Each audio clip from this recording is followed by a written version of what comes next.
बहुत समय पहले की बात है।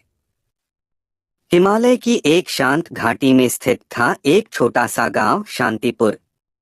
वहां के लोग सीधे साधे थे, पर एक बात उन्हें हमेशा उलझन में डालती थी, कर्म बढ़ाया किस्मत। इसी गांव में रहते थे दो युवक, अर्जुन और विक्रम। दोनों बचपन के दोस्त थे, पर स्वभाव में जमीन आसमान का फर्क था। विक्रम हमेशा किस्मत की बात करता, जो लिखा है वही होगा, मेहनत करने से कुछ नहीं बदलता। अर्जुन इसके ठीक विपरीत था। उसका मानना था कि कर्म ही किस्मत को बदलता है। भगवान भी उसी की मदद करता है जो खुद मेहनत करता है। एक दिन गांव में यह चर्चा इतनी गहरी हो गई कि सबने तय किया कि इस भ्रम को मिटाने के लिए भगवान बुद्ध से मार्गदर्शन लिया जाए। सौभाग्य से उस समय बुद्ध पास के ही एक विहार में ठहरे हुए थे। गांव वाले अर्जुन और विक्रम को लेकर बुद्ध के पास पहुंचे। बुद्ध मुस्कुराए, आंखें बंद की और बोले, इस प्रश्न का उत्तर तुम्हें स्वयं खोजना होगा। मैं तुम्हें एक रास्ता दिखाता हूं। दोनों को जीवन की एक यात्रा पर निकलना होगा। वहां जो अनुभव होगा वही तुम्हारे उत्तर को जन्म देगा। भाग एक, यात्रा की शुरुआत।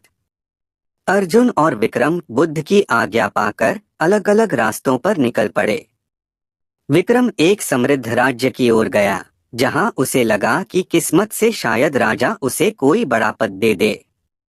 अर्जुन एक सूखा पड़ा गांव चुनकर वहां गया, ताकि वह अपने कर्म से उस गांव को संवार सके। विक्रम राजमहल पहुंचा और महीनों कोशिश करता रहा कि कोई उसे पहचान ले। वह मंदिरों में दान देता, भविष्यवक्ताओं से राय लेता, परंतु उसे कोई पद नहीं मिला। वह सोचता रहा, कभी तो किस्मत बदलेगी। उधर अर्जुन ने गांव में काम शुरू किया। गांव वाले भूख से त्रस्त थे। अर्जुन ने खुद खेती शुरू की, कुएं खुदवाए, बच्चों को पढ़ाना शुरू किया। धीरे धीरे गांव में हरियाली लौटने लगी। लोग उससे जुड़ते गए। भाग दो, किस्मत की चोट और कर्म की चुनौती। एक दिन विक्रम को समाचार मिला कि राजा के दरबार में एक मंत्री की मृत्यु हो गई है। उसे लगा, अब मेरी किस्मत चमकने वाली है।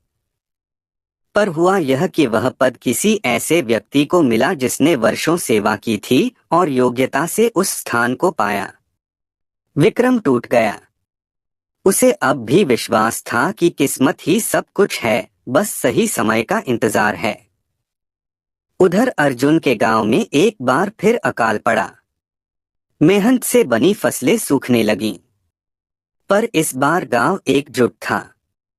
अर्जुन ने एक योजना बनाई, गांव के पास पहाड़ से पानी लाने के लिए एक नहर बनानी होगी। सबने मिलकर महीनों तक मेहनत की और अंततः पानी गांव तक पहुंचा। गांव फिर हरा भरा हो गया। लोग अर्जुन को मसीहा मानने लगे।